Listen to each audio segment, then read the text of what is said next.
Are you listening? Damn.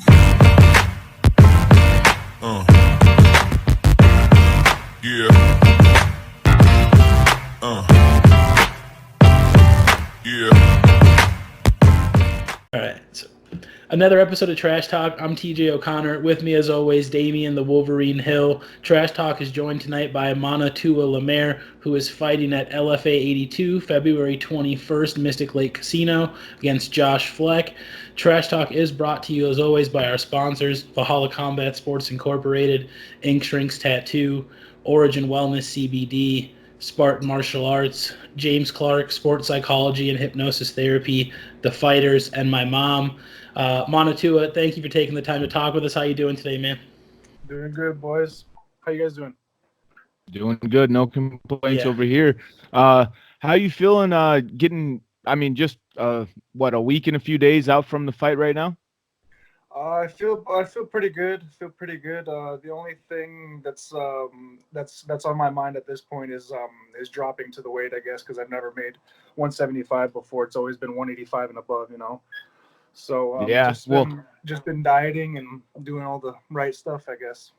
Yeah. I'm not gonna ask you how much you're weighing at right now. Your opponent doesn't need to know that. I hope you do have a easier cut, but in relative terms, how hard do you think it's gonna be to get down there compared to your last weight cuts at 85? Well, at 85, normally I never really dieted. I kind of just, ate whatever I wanted. I did a little bit of fasting until noon. I didn't eat normally, but now I'm actually, I was going through a dietitian and I got the whole diet and all that stuff, my calories down to a T. So it's going a lot better. I'm already at, a pretty decent weight right now, so I feel good. Okay, Yeah, well, it and that, seems like you got it already mapped out and everything. Was this something that you were already planning on doing, kind of gradually going down to 170 eventually? Yep. That was Okay. my plan. I just wanted to get my feet wet at 85 and all that stuff, and then work my way down to welterweight and probably stay there. Oh, okay. Hell yeah. and get your feet wet. I feel like that's definitely an understatement for the fans. Obviously, Manatua is number 2 ranked at 185, 205 pounds right now. Fought the highest level of guys and beat most of them. Obviously, at this point, your career has shown for itself, and we kind of got into this being 175. On top of the dietitian, has there been anything different in this camp preparing to get a little bit lower? Has it been more cardiovascular based or anything different compared to your normal camp you've done so far? Yeah, quite a bit. I've been training twice a day, every day except for Sundays. Mainly, I hit it at about 7 in the morning. I go do all my cardio, get that out of the way, and then afternoon I'll do my striking or my jiu-jitsu and wrestling. Okay, yeah. So you seem pretty busy, Yeah. always working. What's the regular regimen looking like for you when you I guess when before the fight was on and then in camp and everything? Do you turn things up a lot more, or is it just are you always in the gym? I'm always in the gym. Like right now I'm hitting it pretty hard, but next week I'm going to be taking it a little bit more easy, just so I don't get injured, during the weight cut and whatnot, and just make it a little bit easier so I'm not, straining myself while starving myself or depriving myself of water as well. Yeah, and finishing out that last week before, scaling into it, like you said. We talked a lot about this camp, just kind of scaling it back a little bit here. For a little background, for the fans that might not know, where do you train? What was that got you into martial arts? How long you've been training, things like that? Let's see. I started fighting in 2015, I think. I've been training, here and there throughout my life, just because growing up in the islands, we always had to scrap, we always had to fight, to prove ourselves. And then moving up here, I finally found a gym to where I could do it and not get in trouble for it. So I guess I train at MAP training facility in Grand Forks and progressive martial arts as well, and then I go to Fargo quite a bit to ACA as well. Oh, yeah. Yeah, so getting some of the highest level training, especially in that area. when did you actually make the decision to competitively fight? You mentioned, growing up, just getting into fights seemed to be natural for you. What was it that made the decision to, I'm going to put on some gloves and lock a cage and do this? Well, actually, cornering one of my friends for one of his fights, Andreas Murray. I cornered him a couple of times, and the first time I cornered him, just being around that energy and being around the people, and going up to the cage and witnessing it. I mean, just from a corner's perspective at the time, I got kind of adrenaline rush. So I was like, man, like I wonder what it's like, to actually be in that position. So I figured I'd try it out, and fuck, I loved it ever since. Yeah. Oh man. Yeah. Yeah, I'd say so. And it's definitely been working for you. And just get into it. I mean, for the fans that don't know, do yourself a favor, press pause right now. As soon as I'm done, go pull up his record. You didn't go out of the first round until your last fight. I mean, you got into the game and started just starching guys. Was that something? I mean, obviously, in the back of our mind, we always go, I'm going to go in here and hit this guy one time. He's going to fall. I'm going to win. What was it like when that actually started happening in all your fights? You're fighting these guys, and they weren't chumps. I mean, you're fighting multiple guys that have been undefeated, and I mean, first round finish, first round finish, first round finish. What was it like when the dreams became reality as far as that? Well, I mean, it was awesome, being able to go in there and do damage without getting, too damaged yourself. Go in there, do work, and not have to work too hard. But and I never really trained all that hard before to where I got my cardio up, and then my last fight, the one that went all 3 rounds, is what really taught me that I gotta up my cardio. I gotta last, because at the end of that last fight, me and my opponent both just dropped to the mat. Yeah. Yeah, I was actually there for that fight. That was an amazing fight. I can't remember if you guys won fight of the night that night, but you guys definitely deserved it. It was in the running for fight of the year this year. Also, TJ reminded me to bring that up. But yeah, like in that fight, you showed some grit, some survival instinct, and I mean, if, of course, coming out at the beginning of the fight, man, you got some hands on you. What is training like for you? What goes into preparing for a fight? Well, I mean, just a whole lot of striking, a whole lot of, I train with actually a really good guy. He used to train under Dwayne Ludwig. He's from Texas, and he comes up here and trains us. And I'm fortunate enough to have him, show me some really good striking. So I got a lot of my striking from him, and I didn't really start training jiu-jitsu and wrestling until about, I'd say 3 years ago. And yeah, I just, once I started to fight, I realized that, man, these guys like to grapple. They like to throw each other around. Like, I got to get on that level for sure.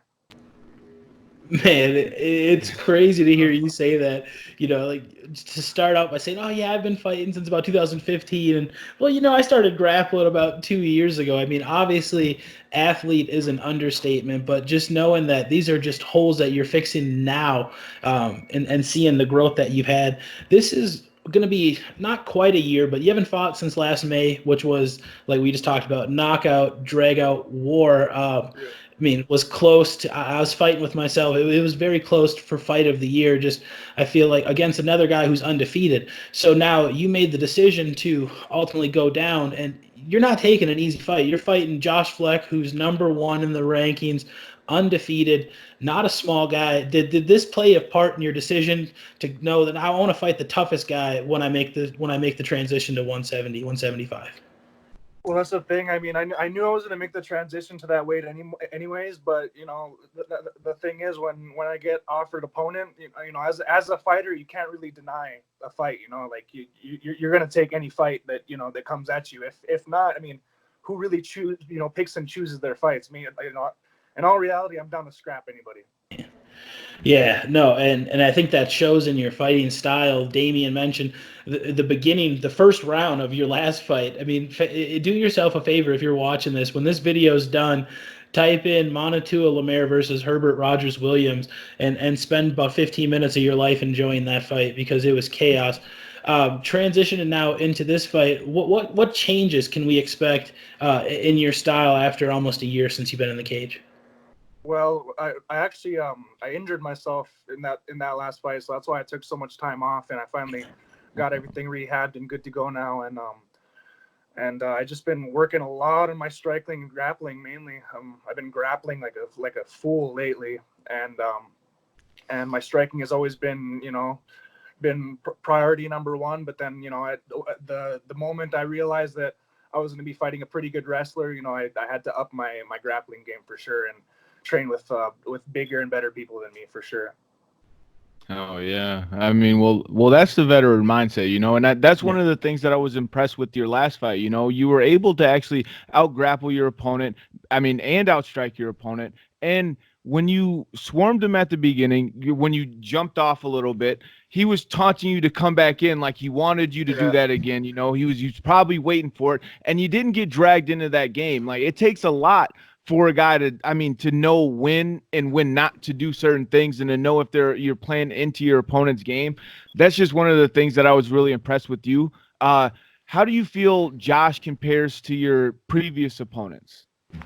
I guess, looking at a couple of his fight tapes, I don't see him, taunting or really being cocky or, anything like this. He seems pretty composed and a pretty chill dude. I have nothing wrong with him. I have respect for the guy. He's a good fighter. I'm a good fighter, and we're going to put on a good show. Hell yeah.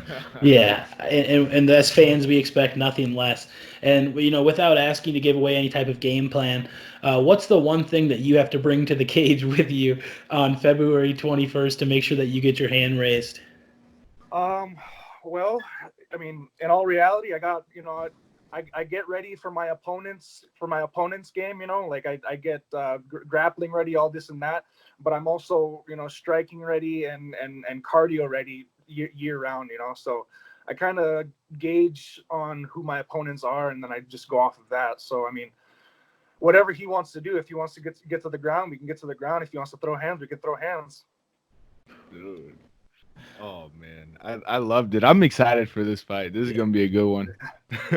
Yeah, it's gonna be a great fight. Obviously, it's one of the better matched fights, especially on the amateur portion. I feel like this is two guys who really want to make a career out of this, really high level, and they're going to test themselves at this time. So I feel like this is a great matchup. Just before we wrap this up tonight, Mano, just want to give you a platform. Any teammates, sponsors, anybody outside of the gym that you want to thank for being there for you this camp, just who's been there for you at all? Just mainly, the people that helped me at the gym, at PMA, at ACA, Dylan Spicer, all them, Ken, my boy Jesse Garza. He's the one that's that trains me in my striking. All my teammates. Just everybody that's there for me. You know who you are. Oh yeah. Well, man, we really appreciate you taking the time to be on with us, especially so close to the fight. Yeah. I'm excited for this fight. People watching, get your tickets right now. I think it's Nitro Tix, and you can get them at the Mystic Lake website as well. I'll leave a link in the description. Be sure to like this video, hit that subscribe button. Trash Talk with Damian and TJ. Be there at Mystic Lake, February 21st. This is a fight card you're not going to want to miss, people. Hey, also one more thing. I liked your guys' Christmas outfits. I saw you guys. Over there, man. Oh yeah, we had to keep it 2000 or 2004 to 2006 R&B hip hop style. This is the best Christmas mixtape out there. It was sick, boys. Appreciate the love. Thank you, Manatua. We really appreciate it, man. All right, boys.